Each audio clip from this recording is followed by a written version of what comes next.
हमारे माशरे में जब एक औरत मां नहीं बन पाती तो सबका यही कहना होता है कि इसी में कोई ना कोई मसला होगा, मगर असल कहानी कुछ और ही है। इनफर्टिलिटी यानी बांझपन ये वो हालत है जब एक शादीशुदा जोड़ा 1 साल तक लगातार कोशिश करने के बावजूद भी औलाद की नेमत से महरूम रहता है। एक रिसर्च के मुताबिक 22% पाकिस्तानी कपल्स किसी न किसी इनफर्टिलिटी इशू का सामना करते हैं, जबकि ग्लोबल रेट 15% है। बांझपन सिर्फ औरत का मसला नहीं है, मर्दों में भी low sperm count, hormonal imbalance और इन्फेक्शंस इसका सबब बन सकते हैं, जबकि औरत में पीसीओएस, हार्मोनल इम्बैलेंस और एंडोमेट्रियोसिस आम मसाइल हैं। गायनेकोलॉजिस्ट का कहना है अक्सर केसेस में दोनों को चेकअप की ज़रूरत होती है, लेकिन मर्द अक्सर टेस्ट नहीं करवाते क्योंकि उन्हें इस चीज़ से शर्मिंदगी महसूस होती है। हमारे माशरे में ब्लेम गेम बहुत आम है। अक्सर घरों में सास का ये कहना होता है कि मेरे बेटे में तो कोई मसला नहीं है, हमारे घर में पहले कभी ऐसा नहीं हुआ, ज़रूर इस लड़की में कोई मसला है। मगर मर्द भी इस कहानी का आधा सच है जो अक्सर छुपाया गया है। ग्लोबल इनफर्टिलिटी में 50% मेल फैक्टर होता है, लेकिन पाकिस्तान में मेल इनफर्टिलिटी पर अभी तक कोई रिसर्च नहीं है। एक्सपर्ट यूरोलॉजिस्ट के मुताबिक मर्दों को सीमन एनालिसिस और हार्मोनल टेस्ट की जरूरत होती है, वरना हम असल वजह कभी नहीं जान पाएंगे। कभी कभी ये मसला सिर्फ जज्बात का नहीं, जिंदगी और मौत का फैसला भी बन जाता है। पाकिस्तान में कुछ कहानियां इतनी दर्दनाक हैं कि सुनकर भी रूह कांप जाए। चिन्योट का एक केस सामने आया जिसमें अब्दुल शकूर नामी शख्स ने अपनी बीवी सना नूर को जहर दे दिया, सिर्फ इस बात पर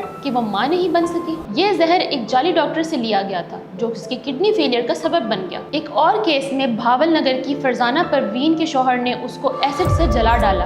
क्यों? क्योंकि वो 4 साल से मां नहीं बन सकी। एक जमाना था जब 5 से 6 बच्चे हर घर का मामूल हुआ करते थे, लेकिन आज के पाकिस्तान में शादीशुदा जोड़े सालों तक सिर्फ इंतज़ार करते रह जाते हैं।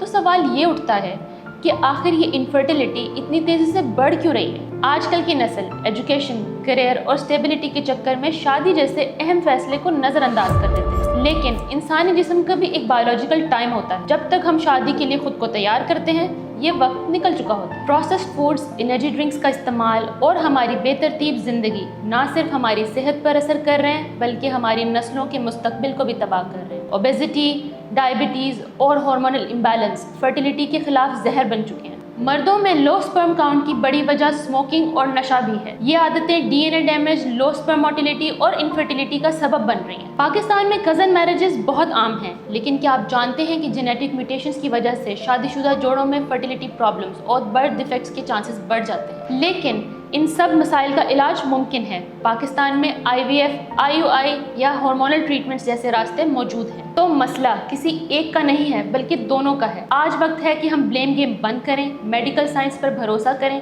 और इस टॉपिक पर खुलकर बात करें।